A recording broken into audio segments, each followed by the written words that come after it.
ओम श्री परमात्मने नमः। श्रीमद् भगवद गीता का 6ठा अध्याय। उसके उपरांत श्री कृष्ण महाराज बोले, हे अर्जुन, जो पुरुष कर्म के फल को न चाहता हुआ करने योग्य कर्म करता है वह सन्यासी और योगी है, और केवल अग्नि को त्यागने वाला सन्यासी योगी नहीं है, तथा केवल क्रियाओं को त्यागने वाला भी सन्यासी योगी नहीं है। इसलिए हे अर्जुन, जिसको सन्यास ऐसा कहते हैं उसी को तो योग जान, क्योंकि संकल्पों को न त्यागने वाला कोई भी पुरुष योगी नहीं होता।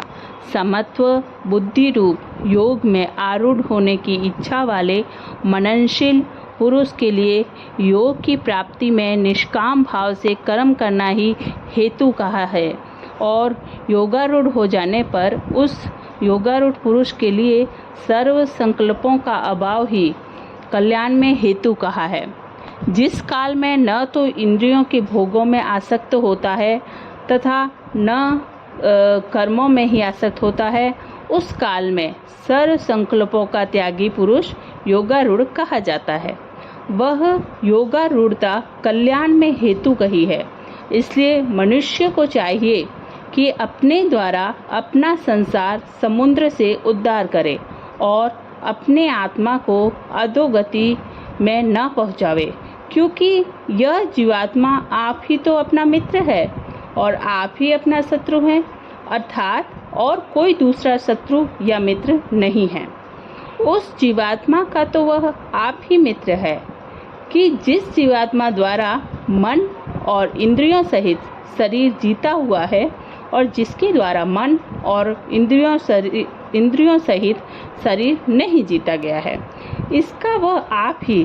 शत्रु के सदृश शत्रुता में बरतता है। हे अर्जुन, सर्दी गर्मी और सुख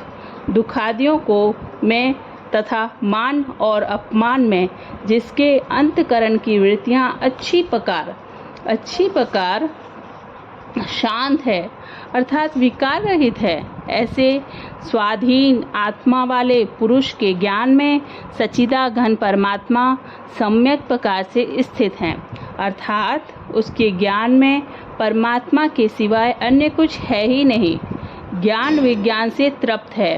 अंतकरण जिसका तथा विकार रहित है, स्थिति जिसकी और अच्छी प्रकार जीती हुई है इंद्रिया जिसकी, तथा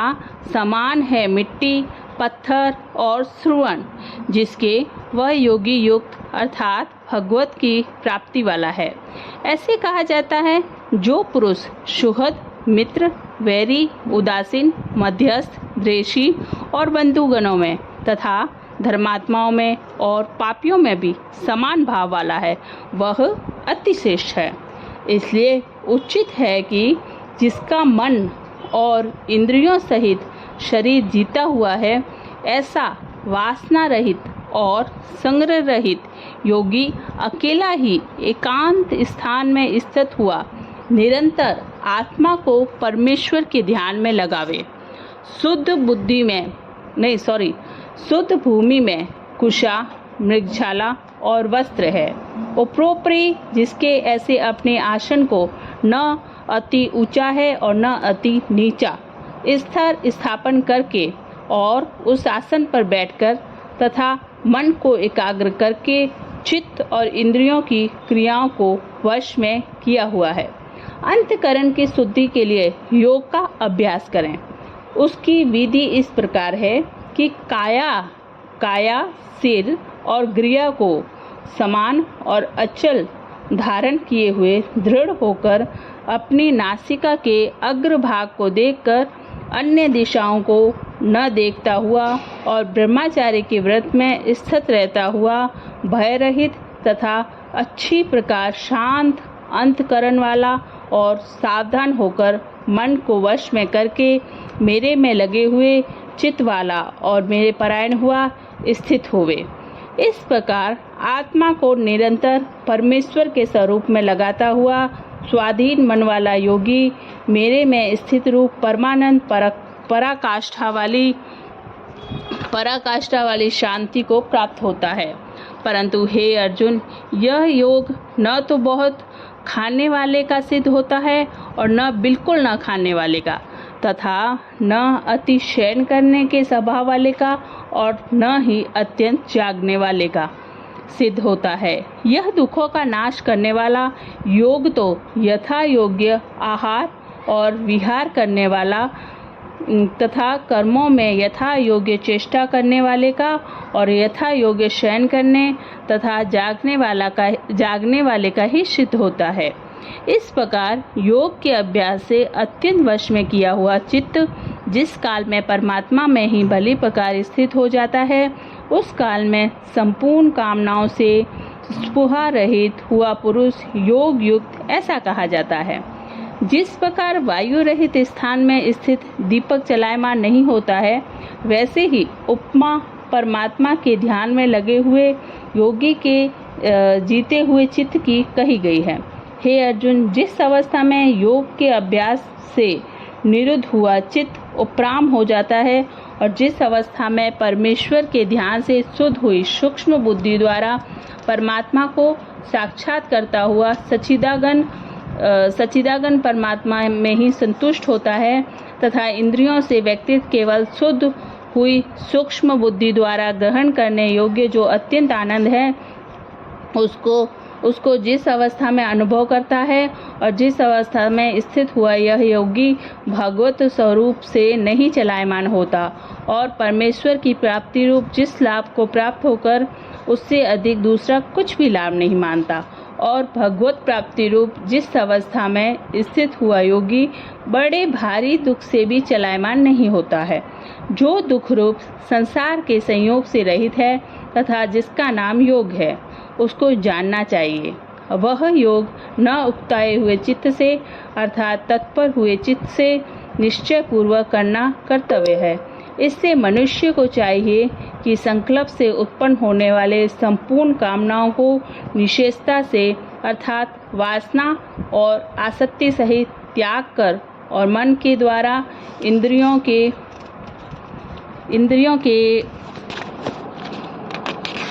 के समुदाय को सब ओर से अच्छी प्रकार वश में करके कर्म से अभ्यास करता हुआ उपरामता को प्राप्त होवे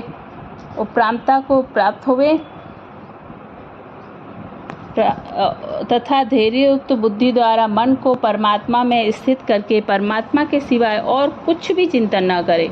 हमें परमात्मा के अलावा कुछ भी चिंतन नहीं करना चाहिए। परंतु जिसका मन वश में नहीं हुआ उसको चाहिए कि वह स्थिर न रहने वाला और चंचल मन जिस कारण से सांसारिक पदार्थों में विचरता है उससे रोककर बारंबार परमात्मा में ही निरोध करे। क्योंकि जिसका मन अच्छी प्रकार शांत है और जो पाप से रहित है और जिसका रजोगुण शांत हो गया है, ऐसे इस सच्चिदानंद ब्रह्मा के साथ एक ही भाव हुआ योगी को अति उत्तम आनंद प्राप्त होता है। वह पाप रहित योगी इस प्रकार निरंतर आत्मा को परमात्मा में लगाता हुआ सुख पूर्वक परम ब्रह्मा परमात्मा की प्राप्ति रूप अनंत आनंद को अनुभव करता है। हे अर्जुन, सर्वव्यापी अनंत चेतन में एक ही भाव से स्थित रूप योग से युक्त हुआ आत्मा वाला तथा सब में संभाव से देखने वाला योगी आत्मा को संपूर्ण भूतों में बर्फ में जल के सदृश व्यापक देखता है और संपूर्ण भूतों को आत्मा में देखता है। अर्थात जैसे स्वपन से जगा हुआ पुरुष स्वपन के संसार को अपने अंतर्गत संकल्प के आधार पर देखता है, वैसे ही वह पुरुष संपूर्ण भूतों को अपने सर्वव्यापी अनंत चेतन आत्मा के अंतर्गत संकल्प के आधार पर देखता है। जो पुरुष संपूर्ण भूतों में सबके आत्मरूप मुझ वासुदेव को ही व्यापक देखता है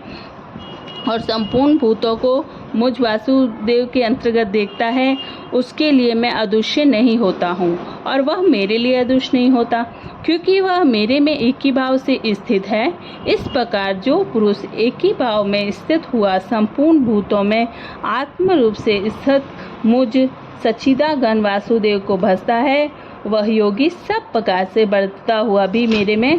ही बरतता है, क्योंकि उसके अनुभव में मेरे सिवाय अन्य कुछ है ही नहीं।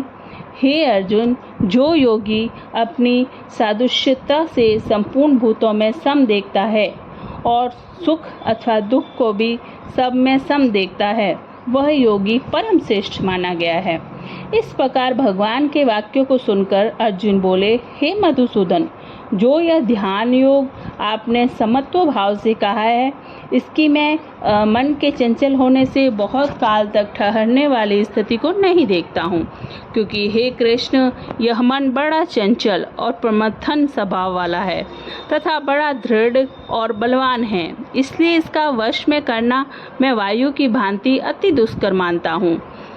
इस प्रकार अर्जुन के पूछने पर श्री कृष्ण भगवान बोले, हे महाबाहो, निसंदेह मन चंचल और कठिनता से वश में होने वाला है, परंतु हे कुंती पुत्र अर्जुन, अभ्यास अर्थात स्थिति के लिए बारंबार यत्न करने से और वैराग्य से वश में होता है।